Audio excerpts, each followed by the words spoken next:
Yes, good evening, good evening. Maiba naman ang ulam. Nakakasawa na yung mga baboy, manok, baka. So, mag-okra muna tayo. Piritong okra. Sa terno ng piritong bangos. Tinapang bangos dapat bibiling ko kanina sa palengke. Kaso wala. Kaya nauwi ako sa bangos. Ayan. Piritong bangos. Nauna na kasing kumain si mother. Wala kasing tinapa sa palengke. Galunggong na lang natira. Kaya bawas na yan. Sarap nito. Okra. The best. Ayan, 30 pesos ang bili ko dito.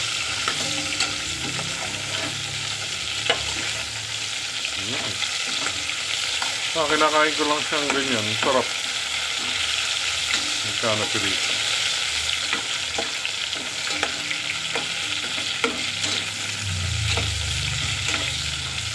Okra kayo dyan.